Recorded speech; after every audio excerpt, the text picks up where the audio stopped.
Assalamualaikum warahmatullahi wabarakatuh. Nama saya Rahmat Agung Perkasa.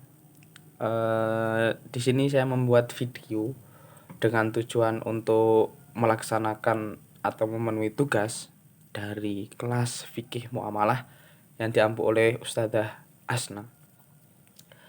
Nah, di sini saya membuat video tentang pengertian tentang awalan atau pengantar dari mata kuliah fikih muamalah yang mencakup seperti definisi, ruang lingkup, pokok-pokok bahasan. Nah, langsung saja yang pertama definisinya. Dari semua pengertian pasti memiliki dua definisi, yaitu yang pertama adalah secara bahasa dan yang kedua adalah secara istilah. Nah, kalau di sini fikih muamalah itu seperti dibagi menjadi dua, fikih dan muamalah. Nah, untuk definisinya ini yang paling banyak itu membahas tentang muamalahnya. Jadi untuk terminologi selalu membahas tentang amala ya'malu seperti itu. Untuk fikihnya sendiri sudah familiar karena fikih itu juga fleksibel, juga banyak ya. Jadi fikih itu bukan hanya fikih muamalah, ada fikih ibadah, ada fikih munakahah dan fikih-fikih lainnya, fikih jinayah. Untuk fikihnya sendiri mungkin dari penjelasan kemarin sedikit saja disinggung karena pada umumnya ini adalah matkul yang lebih condong ke muamalahnya ya. Muamalah itu sebuah perbuatan. Nah, di sini fikih muamalah sendiri ini kalau secara bahasa itu memiliki arti melaksanakan. Nah, dan sedangkan secara istilah ya, muamalah itu berasal dari kata amala yu'amilu. Nah, jadi yang artinya itu sama atau semakna dengan al-mu'allah, al-mufa'alah, yaitu saling berbuat. Nah, di sini yang dimaksud saling berbuat ini adalah antara manusia dengan manusia. Jadi hablum minan nas. Untuk di fikih muamalah ini condongnya ke hablum minan nas. Sedangkan untuk singgung lain fikih ibadah itu adalah hablum minallah. Karena di fikih muamalah ini sama-sama melaksanakan, tapi hubungannya ini lebih condong ke perbuatan satu orang ke orangnya lain untuk memenuhi kebutuhannya masing-masing, seperti itu. Dan ini secara istilahnya adalah fikih muamalah adalah hukum-hukum yang berkaitan dengan tindakan yang dilakukan oleh manusia dalam hal. Nah, ini yang dalam hal inilah yang membedakan. Jadi untuk fikih muamalah ini adalah lebih condong pada sebuah tindakan atau perbuatan dalam hal yang berkaitan dengan harta ya. Jadi fikih muamalah sendiri mungkin sudah ditentukan dari sananya. Ini di dalamnya itu membahas tentang jual beli, sewa menyewa, gadai. Pokoknya seperti yang berhubungan dengan harta. Jadi seperti itu. Untuk memenuhi kebutuhan kita memerlukan orang lain dan kita pasti akan mengeluarkan harta kita, dan di sana pasti akan terjadi sebuah hubungan hablum minan nas. Nah, untuk kemarin yang sudah dijelaskan oleh Ustadzah Asna, jadi fikih muamalah ini memiliki ruang lingkup ya. Untuk yang pertama itu adalah ruang lingkup fikih muamalah yang ketentuan hukumnya langsung dari Al-Quran dan hadis. Jadi untuk hukumnya itu sudah dinas ya di Al-Quran dan hadis. Nah, maksudnya itu gimana sih? Adapun bentuk muamalah itu dalam hal perkawinan.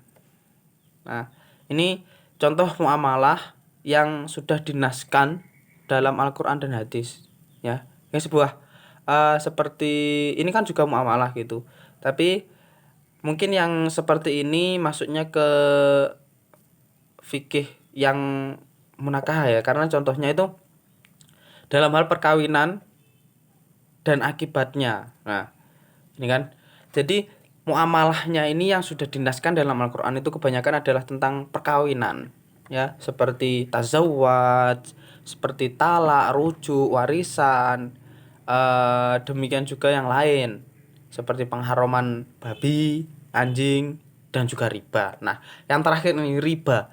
Ini yang lebih condong ke fikih muamalah dalam bidang jual beli.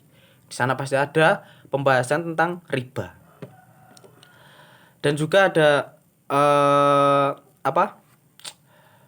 Tentang jinayah. Nah, ini juga termasuk, ini kan muamalahnya saja ya. Ini ruang lingkup fikih muamalah. Yang pertama tadi untuk diperhatikan yaitu muamalah yang ketentuan hukumnya langsung dari Al-Qur'an. Ini pembahasannya muamalahnya ya, bukan fikih muamalahnya. Nanti jadi di dalam muamalah ini banyak sekali, ada membahas tentang nikah, jinayah, khomer dan lain sebagainya, pencurian, perzinaan. Nah, fikihnya ini sama-sama muamalah tapi dibidangkan lagi dalam fikih. Ada yang fikih jinayah, ini tentang tindakan kriminal. Ada fikih munakahah tentang perkawinan, talak, iddah, rujuk dan lainnya. Dan fikih-fikih yang lain. Karena persoalan tersebut akan sulit bagi manusia untuk menemukan kebenaran yang hakiki disebabkan adanya dorongan, hawa nafsu, dan bisikan syaitan. Nah, untuk yang kedua, ini ruang lingkup fikih muamalah. Yang kedua adalah muamalah yang ketentuan hukumnya tidak langsung dari Al-Qur'an dan hadis, tetapi berdasarkan hukum yang diperoleh dari hasil ijtihad para fuqaha yang mengacu kepada kaidah-kaidah dan prinsip-prinsip umum yang sesuai dengan ketentuan syara. Nah, ini adalah sedikit contoh bentuk muamalahnya. Ini akan dipengaruhi oleh situasi dan kondisi. Nah, jadi seperti semuanya hukum Islam itu fleksibel ya. Sebenarnya hukum Islam itu sangat fleksibel. Karena apa? Karena kita itu diberikan sebuah ketenggangan waktu atau ketenggangan pemikiran untuk berijtihad. Nah, sebuah zaman itu kan pasti selalu mengalami perkembangan. Jadi untuk hukum-hukum yang lama dan hukum-hukum yang baru yang akan datang pasti akan belum terfikirkan jauh-jauh seperti dulu. Nah, kayak sekarang itu dulu di zaman Nabi kan tidak ada mobil. Sekarang ada mobil. Nah, bagaimana hukumnya? Apakah itu bid'ah? Nah, itu. Jadi kita diberikan peluang dengan syarat-syarat tertentu untuk berijtihad. Jadi dari pokok kedua tadi ya, untuk dari ruang lingkup yang kedua tadi, ini adalah muamalah yang ketentuan hukumnya tidak langsung dari Al-Qur'an dan hadis. Nah, jadi para fuqaha ini berijtihad. Bagaimana sih? Seperti dulu Nabi jual beli ya, tumbas ya, beli langsung, lihat barangnya langsung kasih uang, akad, saya kasihkan ini. Sekarang kan banyak sistem jual beli, seperti jual beli online, jual beli yang seperti swalayan kan, kita milih sendiri, ambil baru bayar gitu kan. Nah, di sini dijelaskan di mana si pembeli diberi kebebasan untuk memilih barang, menyerahkan harga barang tersebut. Jual beli seperti ini terjadi dengan saling menyerahkan uang dan barang tanpa adanya ucapan yang jelas, ijab dan kabul. Nah, terima kasih, selamat berbelanja kembali, seperti itu. Saya kan sekarang kan banyak ya yang seperti itu. Ya, sebagaimana penjelasan mengenai ruang lingkup muamalah bentuk yang kedua di atas, maka terlihat bahwa pembahasan secara khusus adalah mengenai ketentuan di bidang perikatan dan perjanjian terhadap pemenuhan kebutuhan yang mencakup segala aspek kegiatan di bidang ekonomi. Nah, jadi fikih muamalah ini kembali lagi tentang lebih condong ke ekonomi.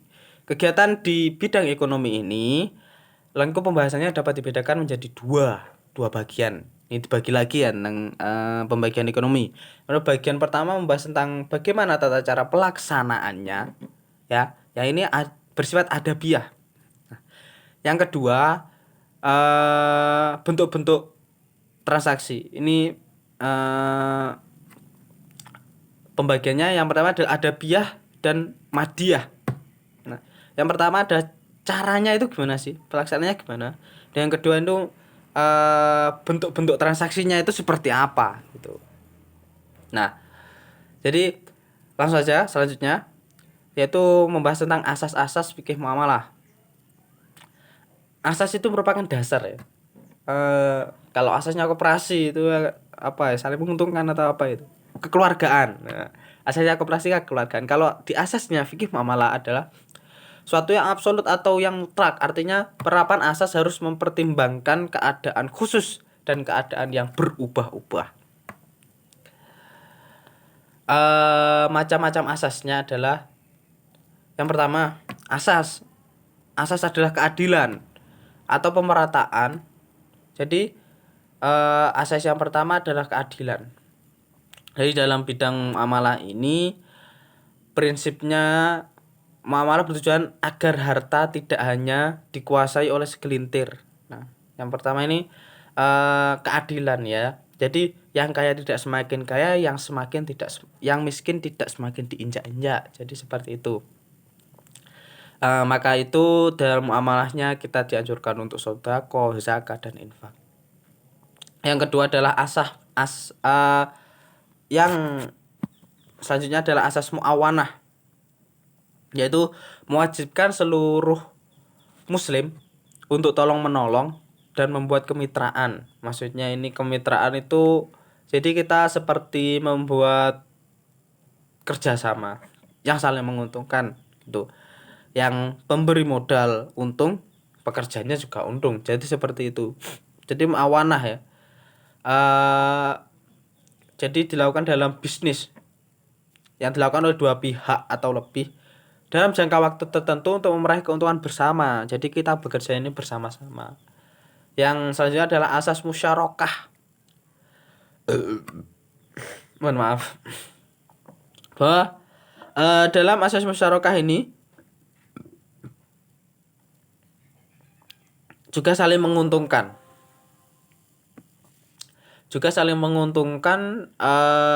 Bukan hanya dari pihak yang terlibat, melainkan bagi seluruh masyarakat. Nah, asas musyarakah ini jadi tidak sama untuk dari asas sebelumnya, yaitu asas muawanah yang menguntungkan dua pihak atau yang berkecimpung dalam usaha itu sendiri. Tapi asas musyarakah ini lebih ke universal. Jadi seperti saya bekerja dengan si fulan. Nah, berkat saya bekerja ini, semua orang itu merasakannya gitu. Jadi oleh karena itu ada harta yang dalam muamalat diperlakukan sebagai milik bersama dan sama sekali tidak dibenarkan dimiliki perorangan. Seperti itu. Yang selanjutnya adalah asas manfaah. Ya ini pokok muamalah harus memberikan keuntungan dan manfaat bagi pihak yang terlibat. Jadi seperti itu. Jadi muamalahnya itu harus memberikan manfaat. Merupakan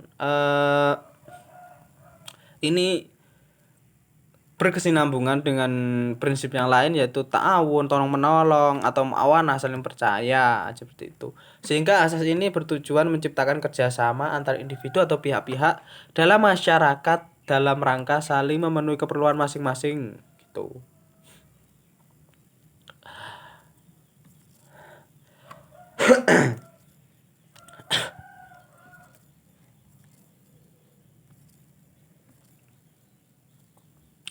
Yang selanjutnya adalah asas antaradin.